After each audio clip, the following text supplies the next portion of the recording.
Saya bilang bermadhab tidak wajib. Bermadhab itu bagus ya, tetapi tidak wajib untuk bermadhab. Dalilnya Imam Bukhari bukan bermadhab dari salah satu imam yang empat. Dalilnya Imam Bukhari bukan bermadhab dari salah satu imam yang empat. Dia punya madhab sendiri ya.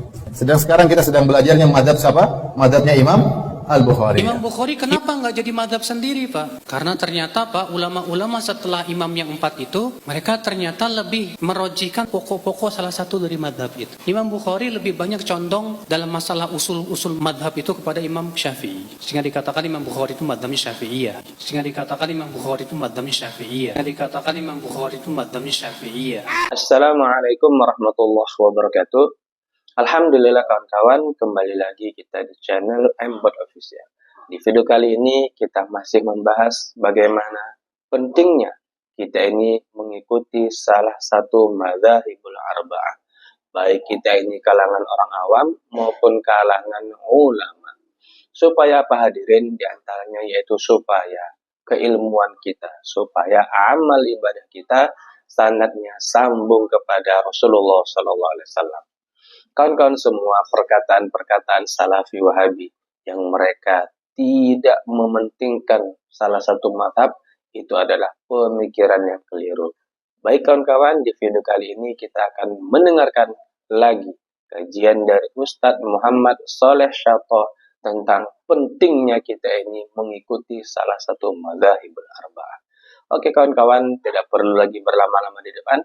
Langsung saja kita simak video ini sampai akhir. So itu masih sedikit kita membahas penyebab-penyebab daripada perbedaan-perbedaan tersebut. Jamaah yang dirahmati Allah Subhanahu wa taala, sebenarnya ini materi yang cukup panjang, tapi kita akan insyaallah selesaikan di dalam satu kali perjumpaan ini insyaallah. Berbicara tentang perbedaan, jamaah yang dirahmati Allah Subhanahu wa taala, perbedaan ini telah terjadi semenjak zaman Nabi Muhammad SAW. Jadi adanya perbedaan di dalam memproduksi sebuah hukum ini sudah ada semenjak Nabi Muhammad masih hidup. Di kalangan para sahabat sudah terjadi perbedaan ya. Misalnya satu ketika Rasulullah SAW itu pernah mengatakan kepada suatu kelompok yang ingin sedang bepergian, Rasul katakan, la yusalliyanna ahadukumul 'asr illa fi bani Quraidah. Janganlah kalian mengerjakan sholat asar kecuali kalian sudah sampai di suatu tempat yang Rasulullah tunjuk di Bani Quraidah. Lalu mereka berjalan. Di perjalanan mereka masuk waktu asar, belum sampai tujuan sudah masuk waktu asar. Sebagian berhenti, sebagian menahan diri untuk berhenti. Sebagian mengatakan kita harus sholat sebab sudah asar.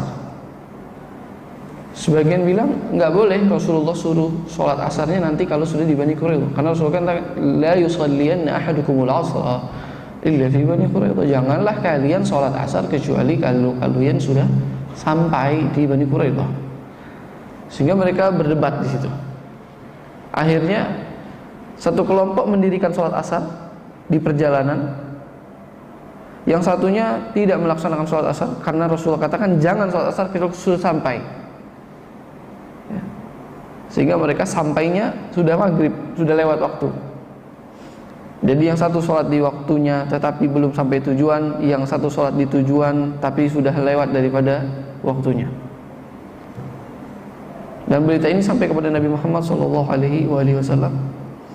dan Rasulullah tidak mempermasalahkan kedua pendapat tersebut yang terjadi pada sahabatnya. Ini menunjukkan perbedaan itu sebenarnya sudah ada daripada fase pertama syariat Islam ya.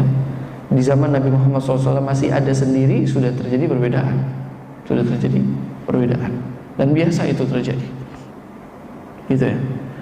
Apalagi setelah peninggalan Nabi Muhammad SAW, itu bedanya lebih banyak lagi nanti antar sesama sahabat, bahkan ayah dan anaknya berbeda, antara Umar bin Khattab dengan Abdullah bin Umar, Abdullah bin Umar dengan Abdullah bin Abbas, Abdullah bin Abbas dengan Abdullah bin Mas'ud, ya, dan begitu seterusnya.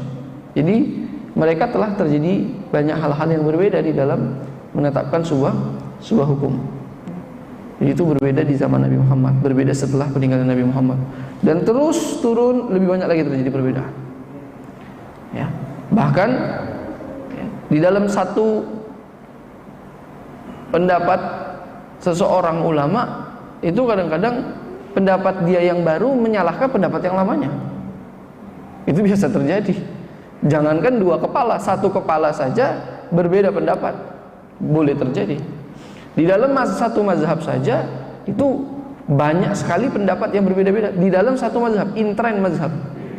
Antara pengikut mazhab dengan imamnya berbeda pendapat banyak sekali. Seperti Al-Imam An-Nawawi suka membelot dengan imamnya Al-Imam Syafi'i. Imam Nawawi bermadzhab Syafi'i. Ya. Dan begitu seterusnya. Apakah itu menjadikan sebuah hal yang buruk? Tidak. Ya. Bisa difahami jamaah rahmati Allah Subhanahu wa taala. Jadi intinya kalau ada orang yang mengingkari adanya perbedaan pendapat, maka dia mengingkari hukum Islam secara keseluruhan. Karena tidak ada yang dikatakan satu pendapat. Ya. Coba datangkan satu. Ya, kalau misalnya ijma, ya ijma, apakah semua masalah itu ijma? Apakah semua masalah itu ijma? Tidak. Ya, rahmati Allah Subhanahu wa taala. Ya. Dan ini akan membantah orang-orang yang mengatakan bahwa kita langsung mengembalikan kepada sahabat di dalam memahami suatu masalah. Sahabat yang mana? Ya. Karena ada bahasa begitu kan? Kita mengembalikan kepada pemahamannya para sahabat di dalam memahami suatu kasus. Sahabat yang mana? Jadi ada orang yang mau membantah perbedaan pendapat yang ada di mazhab, lalu mengembalikan kepada pemahaman sahabat terhadap hadis Nabi Muhammad SAW. Sahabat yang mana? Abdullah bin Umar memahami kasus berbeda dengan Abdullah bin Abbas. Abdullah bin Abbas memahami kasus berbeda dengan Umar bin Khattab, dan begitu seterusnya. Jadi ini bahasa seakan-akan indah, pada kenyataannya sebenarnya ya menjerumuskan seseorang. Ya, yang dirahmati Allah Subhanahu wa taala. Secara umum, sebelum kita masuk kepada penyebab-penyebab secara khusus, secara umum al-madaris wal ittijahat al-fiqhiyah, ya, model tipologi atau ciri khas pemikiran para ahli-ahli fikih di dunia ini terbagi menjadi empat model. Ya. Ada yang pertama namanya madrasatu ahlul hadis. Madrasah ahlul hadis. Ada nanti madrasah ahlul ra'i yang kedua. Ada nanti yang ketiga madrasah ahlul zahir. Yang keempat ada al-madrasatul aqliyah. Empat ya, ada empat setidaknya. Yang pertama madrasah ahlul hadis. Ya. Ini bukan empat mazhab Syafi'i, Maliki, Hambali, bukan. Maksud saya ke semua mazhab yang ada itu, ya, ini kembali kepada empat macam sekolahan. Sekolah yang pertama adalah sekolah ahlul hadis. Ya. Sekolah yang kedua ahlul ra'i, sekolah yang ketiga ahlul zahir, baru yang terakhir adalah al-madrasatul aqliyah. Ini secara umum. Ya. Madrasah ahlul hadis misalnya, ya. Madrasah ahlul hadis ini ciri khasnya apa? Ciri khas utamanya dia adalah quwwatul inayah bil hadisi wal athar wa ta'til inayah bil qiyas fi darajati tsaniyah. Ciri khas atau tipologi madrasah ahlul hadis adalah memiliki prioritas yang utama terhadap hadis Nabi Muhammad SAW, terhadap athar para sahabat, juga menggunakan qiyas, analogi sebagai sumber kedua di dalam berdalil. Jelas ya? Jadi ahlul hadis ciri khasnya apa? Mengutamakan hadis dan juga athar. Tapi mereka juga menggunakan qiyas sebagai pendekatan sekundernya, ya. Primernya adalah hadis dan athar. Oke. Wa taqdimul hadisi 'ala al-qiyas, dan dia mendahulukan hadis daripada qiyas itu tadi. Makanya qiyas sebagai sumber sekunder. Sawa'un kana al-hadis ahad am mustafidan. Mau hadisnya itu adalah hadis yang ahad ataupun yang bukan. Nanti hadis itu, kalau kita belajar hadis kita tahu betul apa itu ada hadis ahad, apa itu hadis mutawatir. Ya. Hadis ahad itu intinya bukan hadis yang mutawatir, gitu saja. Karena hadis sahih misalnya, hadis yang sahih itu tidak semua hadis sahih itu mutawatir, gitu. Ada hadis sahih yang mutawatir, ada hadis sahih yang ahad. Mutawatir itu hadis sahih yang diriwayatkan oleh kelompok besar daripada orang-orang, ya, yang meriwayatkannya banyak, itu namanya hadis sahih. Hadis ahad yang meriwayatkan tidak banyak. Jadi dari satu redaksi hadis, ya, per satu zaman yang meriwayatkan misalnya 2, 3, ya, begitu juga seterusnya. Ini namanya hadis ahad. Bahkan yang lebih parah lagi, satu yang meriwayatkan kadang-kadang, ya, seperti itu. Nah, ahlul hadis mau hadisnya ahad ataupun tidak, itu tetap digunakan sebagai sumber berdalil, digunakan sebagai sumber berdalil. Lebih diutamakan daripada qiyas. Kalau masih ada hadisnya walaupun ahad, itu lebih diutamakan ketimbang menggunakan qiyas, ketimbang menggunakan analogi. Bisa difahami atau tidak, jemaah? Ini ciri khas daripada ahlul hadis.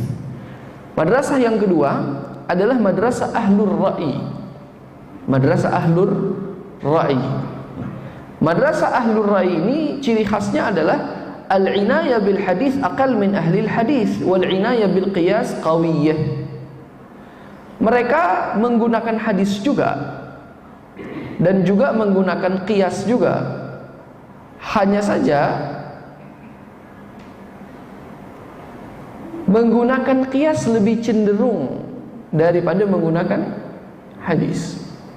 Ya, jadi lawannya yang tadi itu sama-sama menggunakan hadis dan qiyas, hanya saja lebih cenderung menggunakan qiyas. Contohnya apa? Taqdimul qiyas ala khabaril wahid fi ba'dil ahwal. Kalau misalnya hadisnya itu hadis ahad,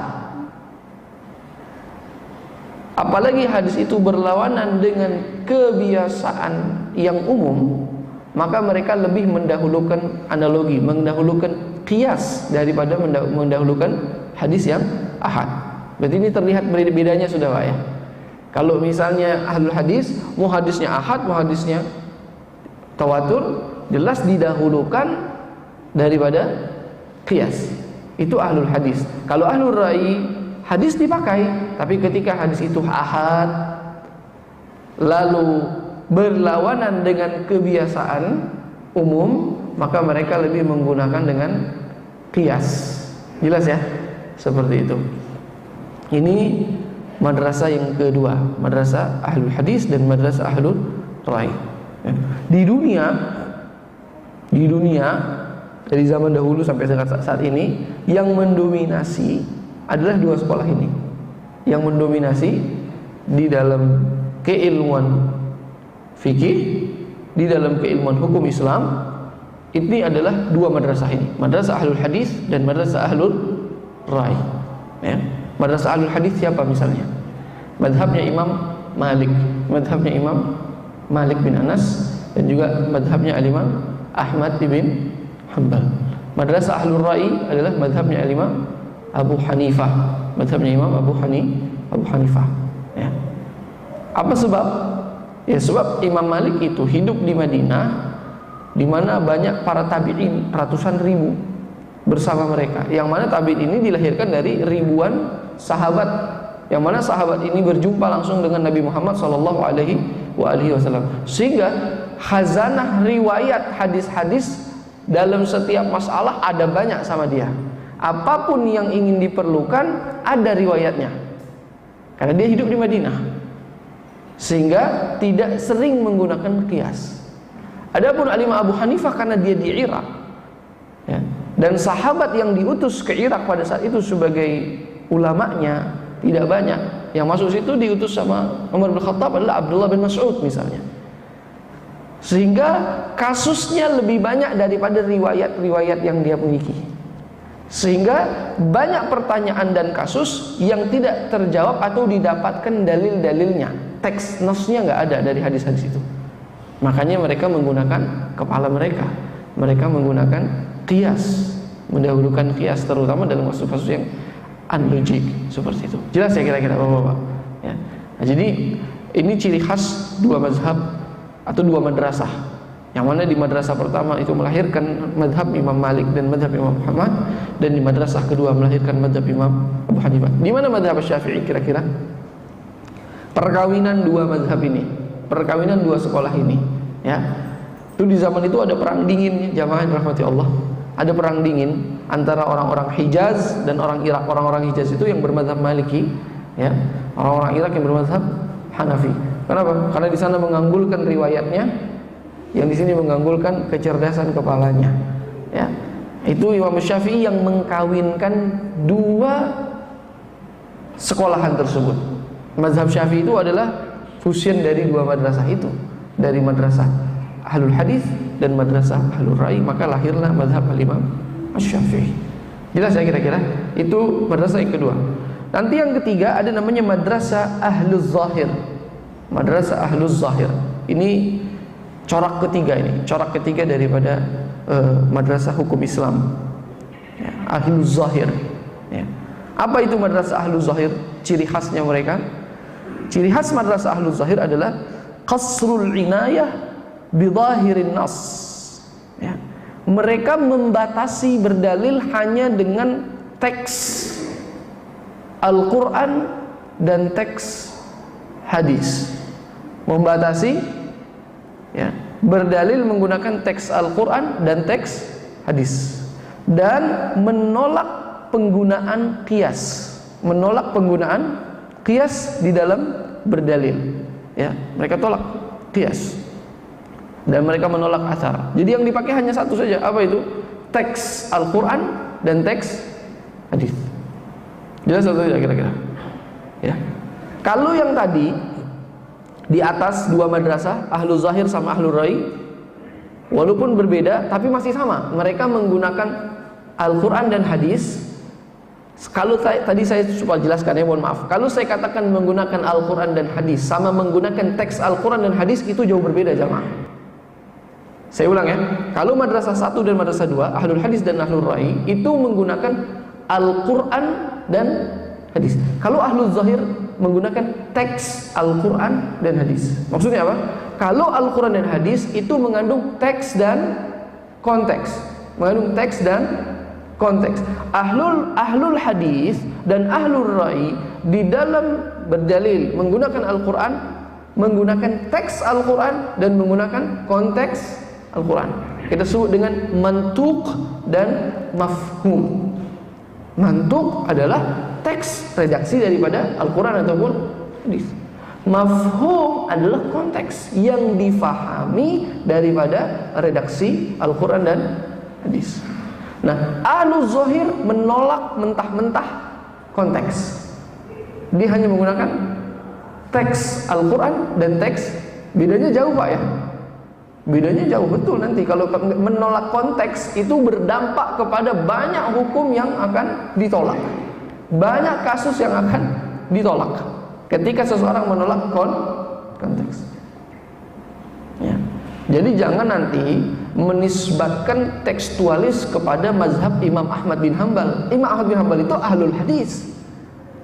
Kan suka orang kadang-kadang seperti itu kan, Ahlul Hadis, oh ini tekstualis nih, Hambali. Oh tidak, Imam Ahmad bin Hanbal itu ingat coraknya Ahlul Hadis apa? Menggunakan teks dan konteks, menggunakan teks dan hanya saja mendahulukan hadis daripada qiyas, Yang membedakan dia dengan Ahlul Ra'i hanya itu saja. Tapi kalau menggunakan teks dan konteks, sama-sama menggunakan teks dan konteks. Nah, yang menolak konteks dan qiyas adalah Ahlul Zahir. Ya. Nah, ini nanti pecahannya ada namanya mazhab zahiri. Mazhab zahiri. Pernah dengar? Mazhab zahiri, ya, yang didirikan oleh seorang ulama besar, Daud bin Ali Az-Zahiri. Daud bin Ali Az-Zahiri. Ya. Lalu nanti sempat hilang mazhab itu, ya, dan dimunculkan kembali oleh seorang ulama yang bernama Ibnu Hazm Al-Andalusi. Ibnu Hazm Al-Andalusi. Nah, jelas atau tidak nih kira-kira? Ciri khasnya Ahlul Zahir ini, itu dia akan menolak mazhab. Jadi orang-orang yang menolak mazhab ini biasanya mengikut kepada madrasah Ahlul Zahir. Ya. Kalau Ahlul Hadis sama Ahlul Ra'i, mereka berbeda tapi bersepakat untuk berbeda dan tidak menjadi masalah di dalam perbedaan. Ya, Pak? Jadi kadang-kadang masih ada orang suka yang menganggap orang-orang yang fundamentalis itu adalah Ahlul Hadis. Oh enggak, Ahlul Hadis itu tidak fundamentalis. Faham? Yang tekstualis sekali, yang kaku sekali itu adalah Ahlul Zahir. Siapa Ahlul Zahir? Ya, tadi tokohnya adalah Daud Az-Zahiri, lalu Ibnu Hazm Al-Andalus. Ibnu Hazm. Ya. Ciri khasnya mereka apa? Mereka akan menolak berdalil dengan konteks. Mereka akan menolak berdalil dengan qiyas. Mereka akan menolak berbagai macam instrumen dalil yang akan ditolak oleh mereka. Bisa dipahami ya kira-kira? Nah, ciri khasnya apa? Ciri khasnya tadi, mereka biasanya hanya mencatut hadis lalu difahami masing-masing dengan cara berpikirnya masing-masing dan bisa saling menyalahkan satu sama yang lain. Bahkan ya, dari satu tempat perguruan yang sama biasanya malah bisa ribut juga itu. Kenapa? Karena semuanya berinterpretasi di dalam memahami teks-teks tersebut. Ya, landasannya adalah kepalanya masing-masing. Karena mereka menolak kepada mazhab-mazhab yang ada. Jelas ya kira-kira seperti itu. Yang terakhir ada namanya al-madrasatul aqliyah. Ini yang keempat. Yang terakhir madrasatul aqliyah. Ya, ini salah satu corak juga, walaupun corak ini belum berkembang yang tiga di atas tadi. Tapi corak ini sudah ada dan sedang bertumbuh. Ya. Kalau yang nomor 1, nomor 2 itu sudah selesai, sudah jadi ya, sudah matang gitu ya. Corak ini sudah matang. Yang nomor 3 sudah ada, sempat hilang, ya. Dan sampai saat ini sebagian besar ulama bilang sudah nggak ada. Tapi realita dan faktanya kita dapatkan masih ada model-model yang semacam ini. Corak yang ketiga tadi. Nah, corak yang keempat adalah madrasatul aqliyah. Madrasatul aqliyah ini adalah ya, warisan ya, yang datang dari Mu'tazilah. Walaupun itu dalam masalah ideologi, tapi masuk juga dia ke ranah hukum. Ya. Apa ciri khasnya madrasatul aqliyah ini? Madrasatul aqliyah ini ciri khasnya ya, mendahulukan maslahat, maslahat dari hal-hal yang lain. Ya. Sehingga nanti muncul banyak perkara-perkara yang tidak sesuai di dalam teks-teks agama, ya, tapi dicocok-cocokkan, memaksa, ya, atau yang semisalnya. Bisa dipahami atau tidak ini kira-kira Bapak? Ya, dari madrasatul aqliyah ini melahirkan nanti kaum-kaum liberal, ya. Ada liberal yang revisionis, liberal yang sedikit positif, ada liberal yang polemis, liberal yang berbahaya. Itu duanya dari al-madrasatul aqliyah. Jadi madrasatul aqliyah tidak murni jelek gitu, tidak murni negatif. Ada bagusnya, ya, ada bagusnya di dalam satu sisi untuk memperbaharui masalah-masalah yang perlu diperbaharui selama tidak keluar dari batasan-batasan yang ada. Nah, ini adalah 4 corak ya, madrasah hukum Islam di dunia semenjak dahulu sampai saat ini. Ya. 2 yang atas tadi, Ahlul Hadis dan Ahlul Ra'i, mendominasi, Pak. Ya. Ahlul Zahir ini juga ada, ya, dengan ciri khasnya, dan madrasatul aqliyah sedang tumbuh berkembang. Dan akhir zaman madrasatul aqliyah akan lebih diminati sepertinya. Akan lebih diminati. Walaupun akan berlawanan dengan hukum-hukum yang sudah ada, ya. Ya. Nanti akan muncul fatwa-fatwa yang kayaknya agak aneh. Kalau ayatnya cocok, dia pakai. Kalau ayatnya nggak cocok, dia menggunakan tafsirnya atau takwilnya. Kalau takwilnya kurang cocok, takwilnya dilarikan jauh, yang penting pakai ayatnya masih. Paham atau enggak ini kira-kira? Pokoknya ini madrasah. Yang penting maslahah. Ngerti ya maksud saya ya? Sudah mulai banyak itu. Maslahah. ya. Pokoknya cocok logi ini masalah ini, ya. Ada yang bagus, ada yang nggak bagus.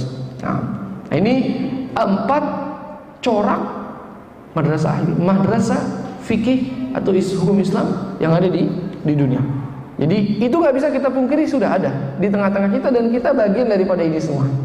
Kita berada di dalam ini semua, ya, seperti itu. Jadi nggak bisa hanya satu yang benar. Dari mana? Yang mana yang benar itu, coba sebutkan yang mana coba. Ya pasti dia akan berpihak kepada salah satu daripada semua ini. Dan ini perbedaan yang dipersilahkan jamaah yang dirahmati Allah Subhanahu wa taala. Ini secara umum, ya, perbedaan secara umum. Kalau sebab-sebab secara khusus, kenapa sih sumber hukum itu kan sama? Kalau dibilang sumber hukum, apa sumber hukum? Al-Quran dan hadis. Sumber hukum itu sama. Kenapa menjadi berbeda di dalam memproduk hukum? Ya, saya sudah katakan dari zaman sahabat perbedaan itu sudah terjadi, ya, dan biasa saja, ya. Dan keberbedaan itu akan terus berlanjut, ya, sampai di dalam kepala seorang imam sendiri perbedaan itu biasa terjadi. Nah, adapun penyebab utama daripada perbedaan tersebut adalah diantaranya, ya, yang pertama misalnya adamu bulughil dalil atau adamu bulughil hadis. Belum sampainya hadis kepada seorang imam atau kepada seorang mujtahid, ya. Al-jahlu bil dalil atau al-jahlu bil hadis. Belum sampainya hadis. Karena ada yang sudah sampai hadis, ada yang belum sampai hadis kepadanya, atau yang satu sudah tahu hadisnya, yang satu belum tahu hadisnya, ini berdampak kepada perbedaan di dalam memproduksi hukum.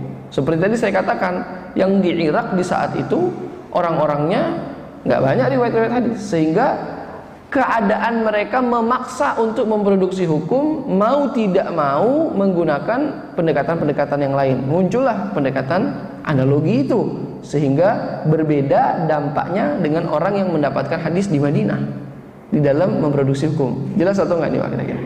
Jadi penyebab pertama adalah apa? Adamu bulughil hadis atau al-jahlu bil hadis, karena belum sampainya hadis, ya. Bahkan ini di zaman sahabat pun terjadi, ketika seorang ibu-ibu tua bertanya kepada sahabat Abu Bakar, ya, tentang warisan. Apakah saya mendapatkan warisan? Ya, kata Abu Bakar, ya, saya tidak mendapatkan jatah seorang nenek-nenek di dalam Al-Quran terhadap masalah warisannya. Jadi Abu Bakar mengatakan dia nggak punya jatah nenek-nenek itu, ya. Sampai nanti Abu Bakar mendapatkan bahwa di kalangan sahabat mengatakan bahwa Nabi Muhammad dahulu pernah mendapatkan kasus yang sama dan Rasulullah mengatakan nenek-nenek ini mendapatkan 1/6. Berarti kan Abu Bakar belum mendapatkan.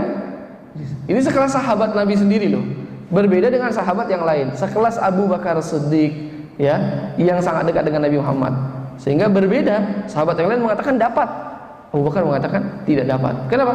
Abu Bakar tidak mendapatkan riwayat tersebut. Bisa difahami atau enggak ini kira-kira? Ya. Jadi penyebab pertama apa?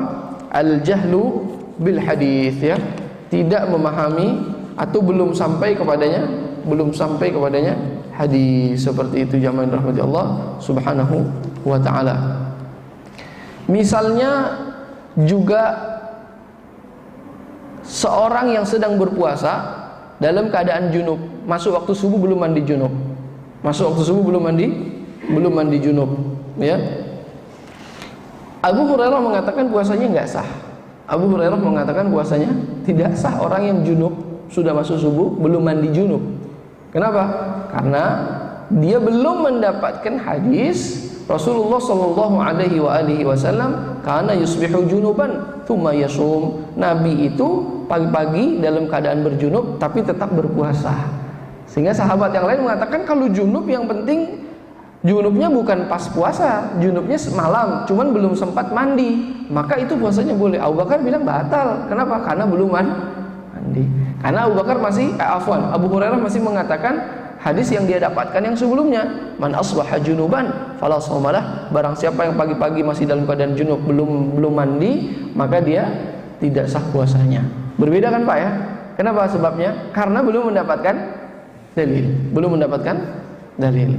Seperti itu. Jadi ini penyebab yang pertama, ya. Banyak kasus-kasus seperti ini, ya. Kasus-kasus ya belum mendapatkan dalil.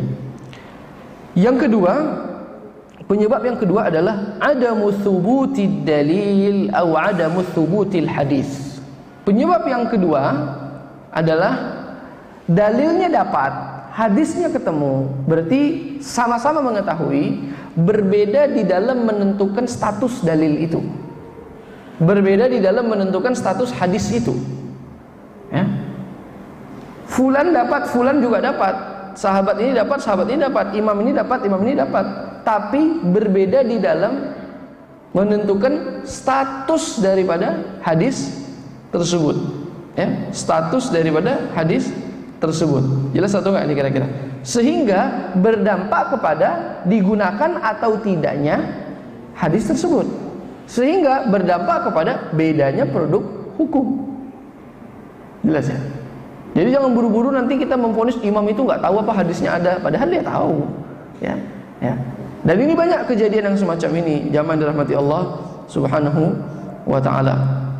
Ya. Semisalnya begini, ada hadis tentang masalah kulit bangkai itu hukumnya najis. Kulit bangkai itu hukumnya najis. Tapi kalau sudah disamak, apakah tetap najis atau suci? Paham atau tidak ini kira-kira? Oke. Baik.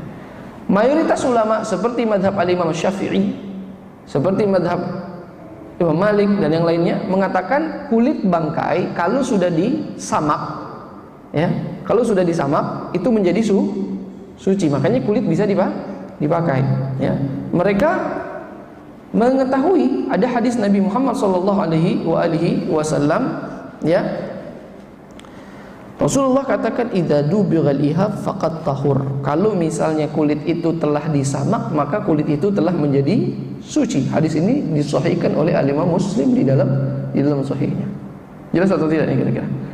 Imam Ahmad bin Hanbal mengatakan di dalam madhabnya kulit bangkai, ya, itu walaupun sudah disamak tetap najis. Apakah Imam Ahmad nggak tahu dalil ini? Tahu. Tahu apa nggak kira-kira? Tahu. Tetapi di dalam menghukumi status hadisnya berbeda. Faham atau tidak jamaah? Di dalam menentukan status hadis ini berbeda. Dia tidak mengategorikan hadis ini sebagai hadis yang bisa dipakai, ya, karena nanti dia mendatangkan hadis-hadis yang lain, ya. Misal Rasul katakan ala tantafi'u minal maitah bihabin wala asab, ya.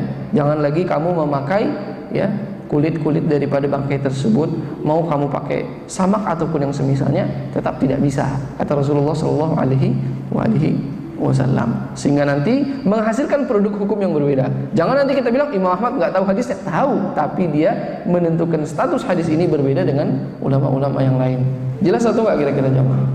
Ya, ini berbeda. Contoh yang lain. Contoh yang lain. Begini misalnya. Ada hadis yang diriwayatkan oleh Al-Imam Muslim di dalam sahihnya, panjang, ketika Aisyah bangun di malam hari mendapatkan Rasulullah sudah nggak ada di sampingnya. Tiba-tiba dia melihat Rasulullah lagi sujud, lagi sholat, ya, lagi sholat, ya.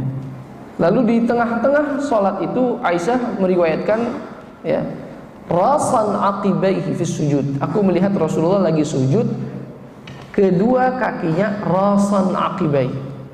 Apa itu? Tumit sama tumit nempel. Tumit sama tumit nempel. Kata Aisyah. Oke. Hadis ini difahami oleh semua ulama. Tapi realitanya, ya, hanya orang-orang tertentu yang menyunahkan menempelkan kaki pada saat sujud. Di antaranya siapa? Asy-Syaikh Al-Albani yang mengatakan kalau lagi sujud sunnah kakinya ditempel. Tapi 4 mazhab Hanafi, Maliki, Syafi'i, Hambali enggak menyunahkan nempel kaki pada saat sujud. Ya, baik. Coba buka fikih salat dari 4 mazhab itu, kesunahan mereka adalah direnggangkan. Ya. Tapi Al-Albani nempel. Apakah Imam Syafi'i, Imam Ahmad, Imam Abu Hanifah, Imam Malik enggak tahu hadisnya? Tahu hadisnya. Bukan cuma Al-Albani yang tahu. Ya, mereka tahu, bahkan lebih duluan tahu. Tapi kok berbeda di dalam produk hukum? Karena berbeda di dalam memberikan status kepada dalil tersebut. Hadisnya memang diriwayatkan oleh Imam Muslim, ya. Tapi potongan yang rasan aqibai, potongan yang tadi masalah kaki itu diriwayatkan daripada Ibn Khuzaimah. Yang mana yang meriwayatkan hanya Ibn Khuzaimah, hanya satu riwayat, ya. Dan riwayat ini berlawanan dengan keadaan normal yang difahami oleh mereka semua, bahwa sholat itu kakinya dilebarkan. Kok tiba-tiba ada riwayat malahan ditutup, sehingga nanti digolongkan ini termasuk kepada lafaz yang syadz dan tidak dipakai berdalil oleh mereka. Produk hukumnya akhirnya sunnahnya direnggangkan. Tapi di satu sisi Albani mengatakan hadis ini sahih, lafaznya sahih, maka dia memproduksi hukum sunnahnya ditempelkan. Jelas atau enggak ya Pak kira-kira? Oke, jadi jangan buru-buru langsung bilang nggak ngerti hadisnya, nggak ngerti. Ya ngerti, cuman berbeda di dalam mensikapi status, ya. Ada banyak ini contoh-contohnya, ya, seperti itu. Contohnya lagi misalnya, ya, seperti yang sudah pernah saya jelaskan di sini dulu, masalah perdebatan menyentuh istri atau wanita setelah berwudu, ya, menyentuh perempuan setelah berwudu batal atau tidak itu kira-kira. Nah, hadisnya ada. Apakah Imam Syafi'i yang mengatakan batal secara mutlak itu mengatakan demikian karena nggak tahu hadisnya? Tahu hadisnya, tapi berbeda di dalam mensikapi status hadis tersebut. Apakah hadis ini sahih atau tidak sahih? Jadi berbeda di dalam mensikapi status hadis berdampak kepada produk yang berbeda. Bisa difahami atau nggak ini Bapak-bapak kira-kira? Ya, seperti itu. Itu penyebab yang kedua, ya. Saya nggak mau banyak-banyak kasih contoh, tapi setidaknya sudah ada gambaran. Lalu penyebab yang ketiga, adamu hujjiyatid dalil indal alim, ya. Atau adamu hujjiyatil hadis indahum. Yang ketiga penyebab perbedaan adalah tidak menggunakan hadis tersebut sebagai dalil, tidak menganggap hadis sebagai, bukan hadis secara umum, satu hadis dia tidak menganggap itu sebagai dalil dalam satu masalah. Jadi hadisnya didapatkan, status hadisnya sama-sama sepakat kesohihannya, tapi yang satu pakai di dalam berdalil masalah ini, yang satu nggak pakai. Yang satu nggak dipakai. Ini banyak terjadi juga. Kalau yang nomor 2 tadi hadisnya sama-sama dapat, tapi berbeda status. Yang satu bilang ini sahih, yang satu bilang ini tidak sahih. Banyak itu yang nomor 2 kasusnya. Seperti Imam Ahmad masalah hadis tentang posisi tangan pada saat sholat di dada, ya. Itu Imam Ahmad di dalam musnadnya meriwayatkan hadis itu, tapi Imam Ahmad mengatakan makruh malahan posisi sholat kayak gitu. Paham atau tidak? Makanya dalam mazhab Hambali itu posisinya tangan agak turun ke bawah sedikit, ya, agak turun ke bawah sedikit antara dada sama pusar. Dalam mazhab Syafi'i yang paling tinggi kan mazhab Syafi'i di dada, seperti itu. Imam Ahmad tahu nggak hadisnya? Tahu. Di dalam musnadnya diriwayatkan oleh Imam Ahmad, tapi Imam Ahmad tidak pakai. Imam Ahmad tidak pakai. Kenapa? Di dalam menstatuskan hadis berbeda. Itu yang nomor 2. Nah, kalau yang nomor 3, hadisnya sama-sama dapat. Di dalam menstatuskan hadis tersebut sama-sama statusnya, sama-sama sepakat sahih. Tapi yang satu tidak memakai itu sebagai dalil, yang satu memakai itu sebagai dalil. Jelas atau tidak? Ini juga penyebab perbedaan. Ya, banyak Pak. Jadi tidak melulu hadis sahih itu langsung dipakai sama ulama, sama fakih, sama fuqaha, enggak dipakai. Belum tentu. Contoh, di dalam mazhab Imam Malik itu enggak ada yang namanya khiyar majlis. Kalau kita belajar fikih muamalah ada namanya khiyar. Khiyar itu yang sudah saya singgung sebelumnya, seperti garansi, bisa mempositifkan atau menegatifkan transaksi. Di dalam mazhab Maliki itu enggak ada khiyar itu. Ya, dalam mazhab Syafi'i dan yang lain-lain khiyar itu ada, hak khiyar namanya, hak mempositifkan atau menegatifkan transaksi, garansi kalau bahasa kita sekarang, ya. Mazhab Maliki nggak ada, Imam Malik mazhabnya nggak ada khiyar, sehingga nanti banyak orang yang bertanya kepada Imam Malik, ya Aba Abdillah, wahai Imam Malik, ya, ditanya, ma'araftum hadis al-bay'an bil khiyar? Kamu apa nggak tahu apa hadis bay'an bil khiyar gitu kan? Kira-kira tanya, ada loh hadisnya, apa kamu nggak paham hadisnya? Ya, ada hadisnya. Jadi dia mau ngajarin Imam Malik ini ceritanya. Ini hadisnya sahih, ini ada hadisnya. Kamu nggak tahu apa ada hadisnya? Imam Malik jawab apa? Kata Imam Malik, "Na'am araftu wa anta tal'abu ma'as sibyan fil baqi." Aku tahu kok hadisnya. Pas kamu lagi main sama teman-teman kamu masih kecil itu loh, saya udah tahu hadis itu. Paham tuh kira-kira? Jadi pas ditanya, "Anda nggak tahu apa hadis bai'an bil khiyar?" Kata Imam Malik, "Saya tahu dari zaman kamu masih main-main di baqi sama anak-anak situ, saya sudah tahu hadis itu." Nah, kok sudah tahu malahan nggak dipakai? Ya. Malahan hadis itu daripada as-sahul asanid, termasuk daripada sanad yang paling sahih, termasuk daripada hadis yang sanadnya paling sahih. Ya. Hadis bai'an bil khiyar. Kenapa? Diriwayatkan dari Malik daripada Nafi' daripada Abdullah bin Umar. Malik, Nafi', Abdullah bin Umar. Jadi secara sanad hadisnya sahih. Tapi Malik nggak pakai hadis itu. Mazhab yang lain pakai. Malik nggak pakai hadis itu. Terus ditanya, kamu tahu hadisnya dan sahih menurut kamu, kok kamu nggak pakai? Kok kamu nggak pakai? Imam Malik mengatakan, liya'lamal jahil mithlak anni ala ilmin taraktuhu, supaya orang bodoh semacam kamu tahu kenapa saya masukkan di dalam kitab hadis ini dan hadisnya sahih tapi saya nggak pakai. Kan ditanya kan gitu, hadisnya ada, kamu tahu, kamu masukkan juga di dalam Muwatta, tapi kok kamu nggak pakai? Dia bilang, liya'lamul jahil mithlak anni ala ilmin taraktuhu, supaya orang bodoh semacam kamu ini mengetahui bahwa saya meninggalkannya dengan ilmu. Faham atau nggak ini kira-kira? Ya, karena kalau saya nggak masukin, pasti nanti orang-orang kayak kamu ini nyerang saya. Makanya saya tetap masukin. Hadisnya ada sahih tapi saya nggak pakai, supaya orang-orang macam kamu ini mikir bahwa saya meninggalkan itu pakai dasar juga. Jelas atau nggak? Jadi dari zaman dulu sudah ada masalah kayak gini, Pak.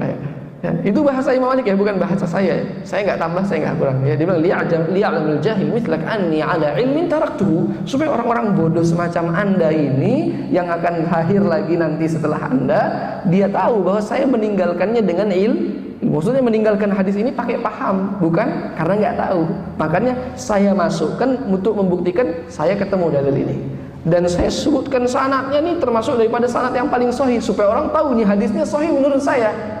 Dan mereka akan bertanya, kok masih ditinggalkan? Sudah ada tapi sahih juga, sahih tapi ditinggal. Jelas atau enggak ini Bapak kira-kira? Ya. Itu nanti ada alasannya. Nanti kenapa alasannya? Dia tidak menggunakan hadis itu sebagai dalil dan ada alasannya. Tapi mazhab yang lain menggunakan hadis itu sebagai dalil. Jelas atau enggak Bapak kira-kira? Ya, seperti itu, ya. Baik, itu adalah yang keberapa tadi? Yang ketiga, ya. Yang ketiga yaitu apa? Hadisnya ada, statusnya sama, tetapi di dalam berdalil tidak digunakan, ya, tidak digunakan. Seperti itu. Selanjutnya penyebab yang keempat, ya. Penyebab yang keempat adalah perbedaan instrumen dalil. Perbedaan instrumen dalil, ya. Kalau tadi dalilnya nggak ketemu, yang kedua dalilnya ketemu tapi beda status, yang ketiga dalilnya ketemu statusnya sama tapi tidak dipakai, yang keempat ini menjelaskan, ini keempat yang berapa sekarang? Yang keempat ya. Yang keempat ini menjelaskan yang ketiga. Tadi kan pertanyaan yang ketiga, kenapa hadisnya ada, hadisnya sahih tapi tidak digunakan? Nah ini yang keempat. Penyebab yang keempat adalah perbedaan instrumen berdalil, ya. Dalil hukum Islam ada berapa Pak kira-kira? Ada yang tahu dalil hukum Islam? Ada berapa? Apa saja?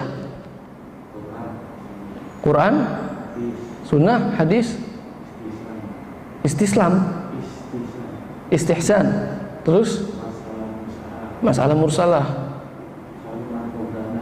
Syar'u man qablana. Masih banyak ya? Oke. Dalil Islam itu ada banyak Pak. Kalau kita kumpulkan setidaknya tidak kurang dari 42, ya.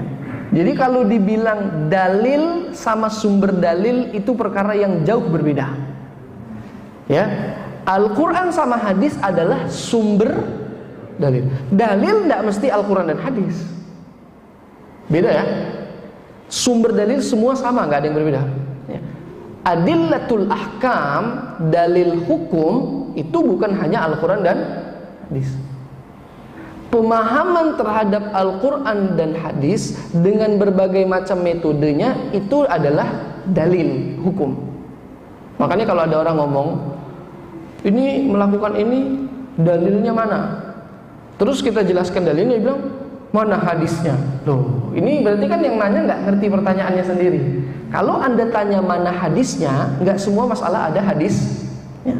Tapi kalau Anda tanya mana dalilnya, pasti ada dalilnya. Faham atau tidak kira-kira? Contoh-contoh Pak. Ya. Saya kemarin kasih contoh, apa hukumnya melempar gelas ini ke wajah bapak kandung kita, gitu ya. Apa hukumnya Pak? Bapak kita lagi sholat, kita ambil gelas, kita lempar ke mukanya. Hukumnya apa? Sunnah, haram, makruh, mubah? Apa hukumnya menjambak rambut ibu kita terus kita jedotkan ke tembok? Apa hukumnya? Ayo, masa beda pendapat di sini masalah itu? Hukumnya apa? Haram, sunnah atau apa kira-kira? Haram ya? Mana hadisnya? Mana hadisnya Pak? Mana Al-Qur'annya? Kalau ditanya, dibilang dalilnya adalah Al-Qur'an atau hadis, saya cari ya dari Al-Fatihah sampai An-Nas ayat atau hadis ya, dari yang sahih sampai yang palsu, coba buka. Gak ada. Rasulullah bilang janganlah kamu melempar gelas ke muka bapakmu, janganlah kamu menjambak rambut ibumu terus kamu lempar ke. Ada gak itu kira-kira? Gak ada. Berarti gak haram, gak ada dalilnya. Gak haram, gak ada dalilnya kok gak haram itu, ya kan? Karena al-aslu fil asya al-ibahah, hukum asal sesuatu itu boleh sampai ada dalilnya kan gitu. Ini gak ada dalilnya. Kalau dibilang dalil itu adalah Al-Qur'an, dalil itu adalah al-hadis, gak ada. Dalilnya mana? Kan berarti sudah kacau kalau kayak gini kan. Dalilnya mana dalilnya? Dalilnya adalah qiyas. Dalilnya adalah qiyas, dianalogikan. Ada ayat Al-Quran yang berbicara wala taqul lahum uffin, janganlah kamu berkata kepada mereka berdua uff. Ngomong uff saja jangan. Maka melempar gelas lebih-lebih lagi jahat min babilu ya. Ini namanya qiyas aulawi. Qiyas aulawi. Jelas atau enggak ini kira-kira Bapak? Berarti kalau dibilang ada enggak dalilnya? Ada. Tapi kalau bilang ada nggak ayatnya, jadi jangan tertipu sama bahasa mana hadisnya. Jelas atau tidak nih kira-kira? Karena dalil itu kadang-kadang teks hadis, kadang-kadang konteks hadis, kadang-kadang teks ayat, kadang-kadang konteks ayat. Kalau dibilang tidak bisa, saya hanya ingin Al-Quran dan Sunnah, suruh dia sholat dari awal sampai sujud, sebutkan dalil yang dia maksud adalah teks Al-Quran ataupun hadis. Nggak nyampe ruku, berhenti sholatnya dia pasti. Oh iya, kalau ini dari mana ya? Paham itu ini kira-kira Bapak? Ya, nanti dia mau nggak mau harus ketemu namanya qiyas, harus ketemu qiyas dengan berbagai instrumennya, ya kan? Dia akan menggunakan mafahim, ya, konteks, dia akan menggunakan tadi istihsan, istishab, syar' man qablana, uruf, ya. Uruf itu kearifan lokal, ya, budaya dan adat. Budaya dan adat termasuk salah satu instrumen dalil, ya, yang diislamisasi. Makanya kalau orang nggak mengerti instrumen dalil, ini kadang-kadang kacau jadinya di dalam berfatwa. Oke? Jadi saya katakan tadi berapa instrumen dalil? 40-an. Sumber dalil cuma dua. Sumbernya cuma dua, tapi untuk menggapai pemahaman yang benar terhadap sumber dalil diperlukan 42 instrumen tadi itu. Faham atau tidak nih kira-kira? Nah, para ulama berbeda-beda di dalam menggunakan instrumen dalilnya. Jelas ya Pak ya? Berbeda-beda di dalam menggunakan instrumen dalilnya. Misalnya gini, salah satu instrumen dalil adalah amalu ahli Madinah, perbuatan orang-orang Madinah. Perbuatan orang-orang Madinah ini menjadi salah satu rujukan dalil mazhabnya Imam Malik. Tapi Imam Syafi'i, Imam Ahmad dan Imam Abu Hanifah tidak menjadikan perbuatan orang Madinah sebagai dalil. Sehingga kenapa hadis tadi didapatkan statusnya sahih tapi nggak dipakai sama Imam Malik? Karena Imam Malik tidak mendapatkan orang-orang Madinah di zaman itu dan sebelumnya di dalam transaksi menggunakan khiyar majlis, sehingga dia tidak mengkategorikan hadis itu sebagai sebuah dalil, ditakwilkan nanti sama dia. Jelas atau nggak nih Pak kira-kira? Paham ya? Imam Malik bilang orang-orang Madinah ini tabi'in, anak-anaknya sahabat. murid-muridnya sahabat. Sahabat ini langsung ketemu Rasulullah SAW. Hadisnya saya tahu, status hadisnya sahih. Tapi semuanya orang-orang Madinah nggak ada yang mengamalkan khiyar majlis. Karena instrumen hukumnya dia adalah perbuatan ahlul Madinah, maka dia tidak menggunakan hadis tersebut di dalam berdalil. Jelas atau nggak nih Pak kira-kira? Imam Syafi'i, Imam Ahmad, Imam Abu Hanifah tidak menjadikan perbuatan orang Madinah sebagai dalil, sehingga tidak peduli mau orang Madinah melakukan atau tidak, hadisnya sahih kami terima, maka kami menjadikan ini sebagai hukum. Jelas atau nggak nih Pak kira-kira? Faham ya? Itu perbedaannya. Itu perbedaannya. Banyak lagi nanti Pak, ya. Kalau saya sebutkan satu persatu ya. Ini karena singkat saja, kita nggak bisa panjang-panjang. Tapi ini baru sampai 4. Sebenarnya ada banyak ya. Ada belasan sampai puluhan penyebabnya. Ya, kalau kita sudah tahu itu semua, oh ternyata berbeda alasannya seperti itu. Jadi nggak ada masalah. Jelas Pak ya. Nanti kenapa? Ada pertanyaan nggak? Ada pertanyaan? Supaya kita nggak kaku ya. Walaupun pelajarannya memang babnya kurang seru, tapi ya bolehlah ya untuk sedikit membuka khazanah keilmuan kita ya. Silakan kalau ada pertanyaan Pak, silakan bagi yang ingin bertanya. Silakan Bapak Ibu jika ada pertanyaan, mikrofon atau kertas sudah disiapkan. Baik, Ustaz. Silakan. Saya pertanyaan adalah Ustaz, aku sempat menyampaikan jika ada beberapa hadis, kemudian ada satu beberapa versi berbeda, mengambil yang banyak atau kita boleh memakai yang banyak dari hadis tersebut. Sebagai contoh, wanita ke masjid Ustaz, itu ada satu dan ada beberapa sedikit tidak ke masjid, namun ada beberapa lebih banyak lagi hadis Nabi dan sahabat mengatakan wanita boleh ke masjid, sehingga kita boleh memakai dua-duanya cuma beliau menyampaikan pakaian yang banyak. Seperti itu bagaimana? Beliau tadi yang maksud siapa? Baik. Gini Pak ya. Orang yang tidak memiliki kemampuan untuk berinteraksi dengan Al-Quran ataupun hadis, itu sepatutnya tidak diberikan otoritas untuk berinteraksi kepada Al-Quran ataupun hadis. Sebab itu mereka diarahkan untuk mengikut pandangan orang yang memiliki kapasitas. Allah katakan fas'alu ahla dzikr, tanyalah kepada orang yang ahli di dalam bidangnya kalau kamu tidak mengetahui. Itulah sebab ada namanya tamazhub, bermazhab. Oke. Apakah boleh orang langsung berinteraksi dengan Al-Quran dan hadis? Boleh banget kalau punya kemampuan. Nah, kemampuan itulah yang disebut dengan ijtihad.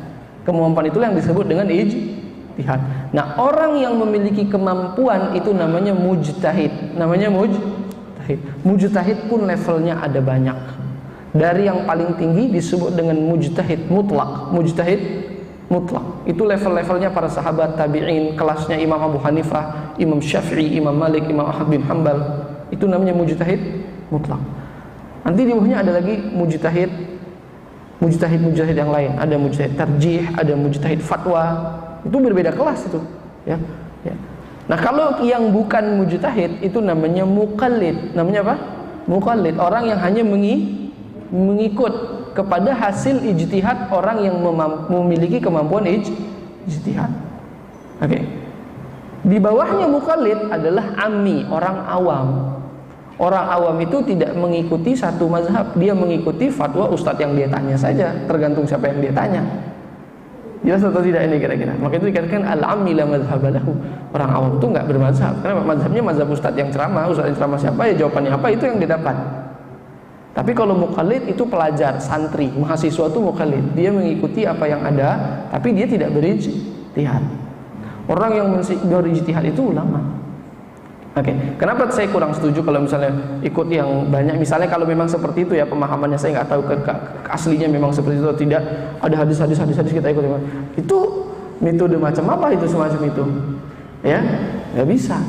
Ya. Kembali langsung kepada hadis, kembali langsung kepada Al-Quran. Bapak tahu bagaimana caranya mujtahid bersikap? Contoh ya Pak, saya mau kasih tahu ini. supaya nanti kita nggak sok-sok jadi mujtahid gitu ya. Oh kita juga bisa, ya kan? Kita udah belajar, udah jadi dokter, jadi profesor misalnya kan gitu.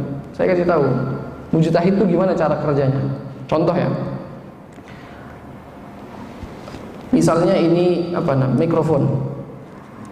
Apa hukum mikrofon gitu ya? Kita sekarang lagi dipermasalahkan apa hukum mikrofon. Ini contoh ya Pak ya, contoh. Seorang mujtahid cara kerjanya gimana sih?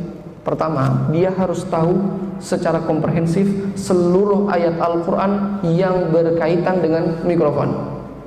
Seluruh ayat Al-Quran yang berkaitan dengan mikrofon. Seluruh tafsir para sahabat dan tabi'in yang berkaitan dengan ayat mikrofon. Harus di luar kepalanya ya Pak. Bukan cuma satu, bukan. Harus mengetahui. Itu Al-Qurannya, oke? Yang kedua, belum selesai nih. Ini belum ngomong sikap. Ini caranya dia bersikap gimana sih step-stepnya. Step pertama, mengetahui segala macam yang berkaitan dengan mikrofon yang ada dalam Al-Quran dan bagaimana para sahabat menafsirkan ayat tersebut keseluruhannya. Kedua, mengetahui sebanyak mungkin hadis yang berkaitan dengan mikrofon. Sebanyak mungkin. Minimal 10 hadis. Oke? Per satu hadis, ingat ya, 20 kita anggap saja 20. Per satu hadis mengetahui berapa jalur. Per satu hadis, misalnya hadis 1 tentang mikrofon. Mikrofon adalah begini, begini dan begitu. Itu harus diketahui berapa jalur yang meriwayatkan hadis tersebut. Sampai-sampai ulama katakan kalau aku mengetahui satu hadis hanya dari satu jalur, maka aku miskin terhadap masalah itu. Dia bilang kalau aku belum mendapatkan 20 jalur terhadap satu hadis, maka aku miskin terhadap masalah tersebut. Jadi hadis pertama ada 10 jalur misalnya. Jelas satu mana Pak kira-kira? Ada 10 jalur. Oke. Per satu jalur dia harus mengetahui betul semua perawi. Per satu jalur dia harus mengetahui betul semua perawi. Oke, dalam satu jalur setidaknya 3 sampai 5 perawi. Ini ngerti ya, makin kerucut Pak ya. Jadi satu hadis 20 jalur. Satu jalur 5 perawi. Oke. Per satu rawi dia harus bisa memvonis perawi tersebut thiqah atau tidak. Dirinya sendiri Pak ya, nggak boleh ngikut orang. Oke? Per satu rawi dia harus memvonis orang ini dipercaya atau tidak dipercaya, betul atau tidak betul. Bagaimana caranya dia bisa memvonis satu rawi tadi? Misalnya kita namakan namanya si Abdullah. Nggak boleh buka di kitabnya Fulan bin Fulan. Nggak boleh nanya, kalau nanya bukan mujtahid namanya. Dia harus tahu sendiri, tanpa menceplak dari orang lain. Bagaimana caranya ulama, para mujtahid mendapatkan gimana sih statusnya si Abdullah ini? Caranya adalah saya harus tahu semua hadis yang diriwayatkan oleh si Abdullah ini. Kalau dia punya hadis ada 150, maka 150 hadis yang diriwayatkan oleh si Abdullah saya harus hafal dan saya harus tahu. Oke?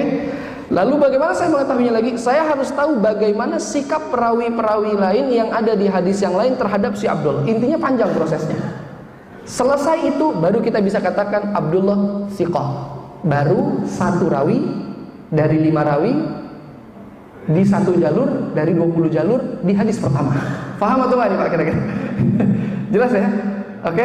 Jadi prosesnya nggak cuman ini pendapat ini susah, pendapat ini gampang, ini sedang, kita bilang tengah aja. Menurut saya yang rojih ini. Itu ijtihad macam apa namanya itu? Ijtihad iktisadi, da'diduk namanya, bukan ijtihad ya Pak. Oke. Jadi ribet atau enggak kira-kira?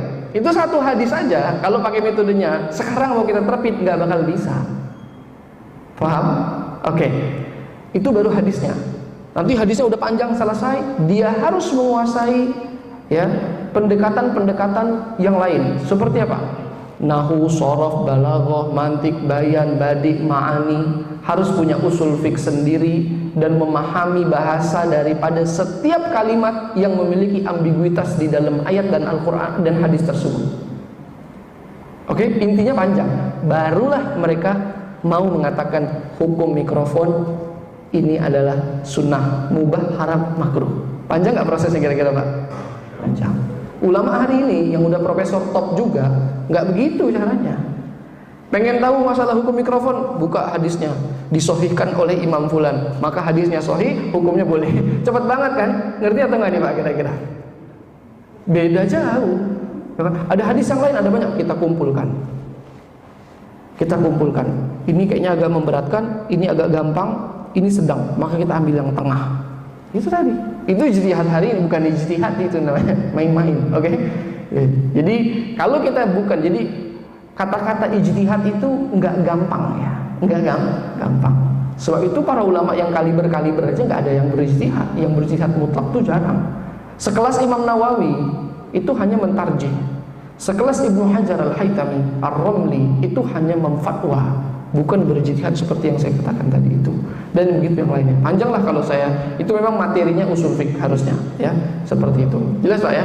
Jadi kalau ada perbedaan-perbedaan, kembalikan kepada pendapat yang sudah ada, tinggal terserah kita mau ikut yang mana. Jangan kita sendiri yang mengolah hadis tersebut ya, malah berbahaya nantinya. Seperti itu.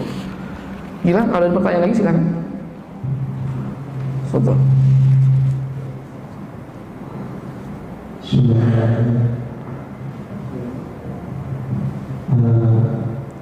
Di zaman sekarang kan ada beberapa ulama yang berkata bahwa bermazhab itu tidak wajib. Terus jadi ada pendapat yang menyalahkan kita karena mereka ini benar-benar di 73 golongan itu ada satu golongan yang masuk surga. Jadi mereka ini yang hanya mengikuti Al-Quran dan Sunnah, mereka yang masuk dalam golongan satu golongan tersebut. Jadi gimana kita menyikapi bahwa mereka meyakini satu golongan tersebut adalah golongan itu, atau kita ya, saya udah dapat pertanyaannya, saya udah dapat. Oke. Hukum bermazhab ya? Mati Pak? Oke. Maaf. Hukum bermazhab. Kalau kita kumpulkan pendapat semua ulama yang ada, setidaknya ada 3 pendapat. Pendapat pertama yang mengatakan bermazhab hukumnya wajib. Wajib. Alasannya disebutkan panjang lebar. Dan ini yang dianut oleh sebagian besar ahli usul kontemporer. Oke.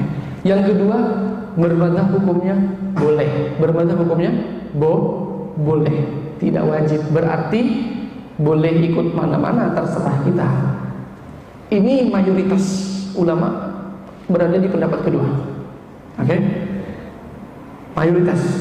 Pendapat ketiga, bermadzhab hukumnya haram. Ini pendapat yang sedikit sekali, dipelopori oleh Ibnu Hazm yang tadi saya katakan, Zahiri itu. Oke, jadi 3 pendapat. Pendapat 1 sama pendapat 2 ini berdekatan. Hanya saja kalau pendapat 1 ekstrim.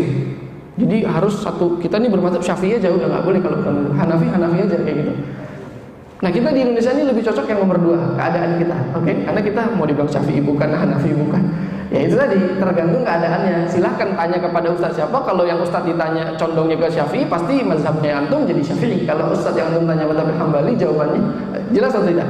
Itu yang kedua ya.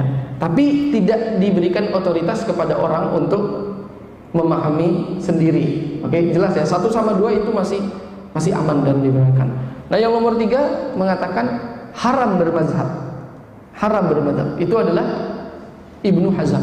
Dan mereka yang mengatakan haram bermazhab itu merujuk kepada Ibnu Hazm ya. Tapi ada tapinya Pak.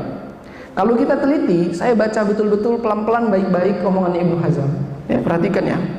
Ini kalau ada yang ngerti coba didengar, nanti saya terjemahkan. Kata Ibnu Hazm begini, "Falyalam man akhadha bi jami'i qawli Abi Hanifah atau bi jami'i qawli Malik atau bi jami'i qawli Syafi'i atau bi jami'i qawli Ahmad mimman yatamakkan min an-nadhar annahu qad khalafa ijma'ul ummah." Perhatikan. Ketahuilah siapa saja daripada manusia yang mengambil daripada keseluruhan pendapat Imam Abu Hanifah atau Imam Malik atau Imam Syafi'i atau Imam Ahmad bin Hanbal, padahal dia memiliki kemampuan untuk berijtihad, tapi dia masih mengikuti pandangan-pandangan orang itu, maka dia telah berlawanan dengan konsensus umat. Perhatikan bahasanya Pak ya. Garis bawahi kata-kata padahal dia memiliki kemampuan untuk berijtihad. Berarti Ibnu Hazm saja itu nggak mengharamkan bermazhab secara mutlak. Dia mengharamkan bermazhab bagi orang yang sudah bisa berijtihad. Faham atau nggak coba kira-kira? Jadi dia juga membolehkan bermadzhab, bahkan mewajibkan bermadzhab. Jadi kalau Ibnu Hazm mengatakan haram bermadzhab, kalau itu nggak usah Ibnu Hazm, semua ulama sepakat siapa orang yang telah sampai kepada derajat mujtahid, maka nggak disarankan ikut pendapat orang. Silahkan Anda berinteraksi langsung. So itu imam-imam itu sama murid-muridnya, kalau muridnya sudah sama keilmuannya, itu nggak mempermasalahkan murid-muridnya beda pendapat. Contohnya siapa? Imam Malik sama Imam Syafi'i. Imam Syafi'i itu muridnya Imam Malik. Imam Syafi'i berijtihad dan ijtihadnya berlawanan dengan ijtihad Imam Malik. Apakah Imam Malik langsung katakan kamu sesat? Enggak, silakan. Imam Ahmad tuh muridnya Imam Syafi'i, tapi Imam Ahmad di dalam beberapa ijtihadnya berlawanan dengan Imam Syafi'i. Jelas atau enggak kira-kira? Faham? Dan begitu seterusnya. Oke? Imam Abu Hanifah punya murid namanya Muhammad bin Hasan Asy-Syaibani. Muhammad bin Hasan Asy-Syaibani itu gurunya Imam Syafi'i. Imam Syafi'i lama belajar di Irak bersama Muhammad bin Hasan Asy-Syaibani, murid dari Imam Abu Hanifah. Tapi Imam Syafi'i membelot daripada mazhabnya Imam Abu Hanifah dalam beberapa perkara. Berijtihad. Kenapa? Karena mereka bersepakat kalau memang sudah memiliki kemampuan, disarankan, dianjurkan untuk tidak mengikuti pandangan orang lain. Masalahnya, apakah orang-orang sekarang semuanya itu memiliki kemampuan untuk berijtihad? Oke, jelas lah ya. Siapa tadi yang bertanya? Hilang orang yang bertanya tuh. Oh, di situ mana? Jadi seperti itu. Oke, jadi kalau ada yang bilang hukumnya haram, hukumnya nggak boleh, memang ada. Ya, itu pendapatnya Ibnu Hazm. Tapi suruh bacanya, diperhatikan lagi bacanya. Jadi, mimman yatamakkan, bagi orang yang memiliki kemampuan. Yang nggak punya kemampuan, ya nggak bisa. Oke. Kembalikan langsung kepada Al-Quran dan Hadis. Saya tanya, adakah daripada semua mazhab ini yang kembalinya ke Taurat? Ada yang kembalinya ke Injil? Nggak ada, semua juga kembalinya ke Al-Quran dan Hadis dengan instrumen dalil yang baik dan benar. Kalau nggak pakai instrumen dalil, akhirnya jadi pakai kepala sendiri. Mendingan mana? Mengikuti seorang guru yang baru 4 tahun kuliah, baru dapat gelar S1, terus dia menerjemahkan hadis, atau kita mengikuti pemahaman ratusan ulama, ribuan ulama yang datangnya dari sahabat, tabi'in, imam-imam, paham atau enggak kira-kira? Jadi kalau orang menganjurkan untuk tidak bermazhab, lalu ditanya dia yang menjawab, berarti dia menyuruh kita bermazhab dengan mazhabnya dia. Jadi kita bermazhab Ustadz Fulan. Jadi mazhab Anda apa? Mazhab saya mazhab Ustadz Fulan gitu. Kenapa? Karena saya paham hadis ini diterjemahkan oleh beliau. Berarti kita bermazhab beliau. Beliau bermazhab gurunya dia. Paham atau enggak kira-kira? Oke, seperti itu. Ini bahasa yang ya bisa sedikit menipu. Cukup atau masih ada? Silakan, miskul khitam ya. Silakan. Oke. Jadi dari beberapa pendapat gitu ya, menurut Ustaz, atau saya pengen tahu kalau Ustaz itu dalam menarik, saya cenderung ke pemahaman ini, saya cenderung ke dalil ini, itu ruhnya seperti apa? Maksudnya? Maksudnya ada beberapa pendapat, misalkan dalam posisi tadi sholat misalnya, posisinya apa, posisinya enggak. Pasti Ustaz punya kecenderungan gitu kan? Iya. Jadi dalam memiliki kecenderungan tersebut itu prosesnya seperti apa atau dasarnya kayak gini itu apa? Kalau yang ditanya saya jawabannya panjang lagi nanti Pak. Tapi kalau ditanya kecenderungan itu namanya mail, kecenderungan hati terhadap pendapat. Itu bukan ijtihad ya, dan itu bukan tarjih. Mohon maaf. Ini kadang-kadang orang sok tarjih gitu kan. Menurut saya yang rajih ini. Kalau tarjih itu ada instrumennya juga. Itu bukan tarjih, namanya mail. Ya, itu hati kita lebih condong ikut yang mana, oke? Itu orang awam pun boleh kalau itu. Bapak kita semua ini misalnya ditanya, saya dalam kasus ini lebih cocok ikut Imam Syafi'i. Saya dalam kasus ini lebih cocok Imam Malik. Boleh atau enggak? Boleh. Dan tidak dipermasalahkan karena semuanya betul. Semuanya betul. Jelas atau enggak kira-kira? Ya, jadi kayak masalah tadi, ya jelas saya mengikuti mazhab yang jelas gitu daripada mengikuti yang belum jelas. Paham atau enggak kira-kira? Oke. Itu bahasa sederhananya. Tapi kalau bahasa realita dan faktanya, beda-beda orang, beda-beda cara, oke? Ya, kalau ditanya saya nanti cara saya masa mau saya publikasi di sini kan nanti malahan saya mendoktrin orang jadinya. Ya, maksudnya ini yang umum ya, yang umum. Jadi silahkan. Mail itu dibolehkan. Nah, mail itu nggak ada teknisnya, Pak. Condong hati itu tidak ada teknis. Misalnya, ya udah kita di Indonesia mayoritas banyaknya pakai ini, maka mailnya pakai yang ini, gitu kan? Kita ke Pakistan, di sana mailnya kasus ini. Kita pergi ke Suriah, ke Mesir, ke Saudi, itu silakan saja mail namanya.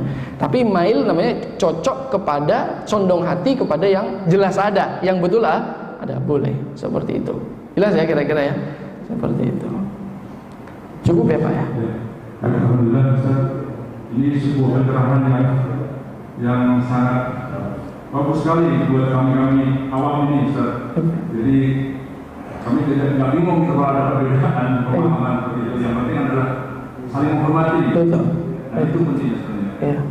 Jadi nggak ada apa-apa ya. Oke, jadi saya closing statement ya. Sudah kan ya? Mohon maaf, walaupun sebenarnya banyak banget ini Pak saya siapin ini ya. Nanti kapan-kapan lah mudah-mudahan kita belajar usul fiqh ya. Materi ini sangat bagus dipelajari, walaupun yang pelajari harusnya ya orang yang memang bergelut di dalam hukum Islam. Jamaah rahmati Allah Subhanahu wa taala. Sebagai penutupan ya, daripada apa yang telah kita pelajari secara singkat, tentu tadi belum dipelajari semua, masih banyak hal yang belum kita pelajari, menunjukkan bahwa Islam itu memang mengakomodir adanya perbedaan. Oke? Siapa orang tidak menerima atau menolak adanya perbedaan, maka dia menolak Islam. Karena kalau dia mengikuti satu pandangan, berarti dia akan membantah daripada pandangan yang lain. Dia akan menghapuskan sahabat-sahabat yang lain. Dia akan menghapuskan tabi'in yang lain. Dia akan menghapuskan imam-imam yang lain. Sehingga dalam masalah perbedaan ini adalah hal yang sangat dibolehkan dan sangat dianjurkan dan tidak dipermasalahkan sedikit pun. Jadi besok dapat perbedaan-perbedaan, ikuti yang mana kita nyaman selama perbedaan itu adalah perbedaan yang datangnya dari tempat yang jelas. Jelas ya? Kayak misalnya orang kunut sama orang nggak kunut. Itu dua-duanya dari yang jelas. Yang satu dari mazhab Syafi'i dan Maliki, yang satu dari mazhab Hanafi dan Hambali. Jelas atau nggak kira-kira? Berarti yang kunut tidak lebih baik daripada yang nggak kunut. Yang nggak kunut tidak lebih baik daripada yang kunut. Kedua-duanya berada dalam kebaikan. Jelas atau nggak ini kira-kira Pak? Nah, tapi kalau yang diikutin pendapat yang tidak jelas datangnya dari mana, nah itu adalah jangan diikut kalau semacam itu. Tapi kalau yang perbedaan yang memang dibiarkan. Jadi nggak usah lagi lah ribut-ribut masalah perbedaan-perbedaan ini Pak ya. Kita nih malu kalau cuma masalah furu', masalah hukum. Dalam teologi saja berbeda itu nggak dipermasalahkan ya. Tapi kalau saya bahas di sini nanti kepagian saya lagi yang diserang nanti ya. Jangan dibahas di sini dulu ya. Nanti oke. Maksudnya teologi di dalam Islam ya, bukan di luar Islam. Maksudnya kan di dalam Islam ada firqah-firqah. Itu saja masih bisa berdamai kok. Kenapa kita masih mempermasalahkan di dalam hukum Islam?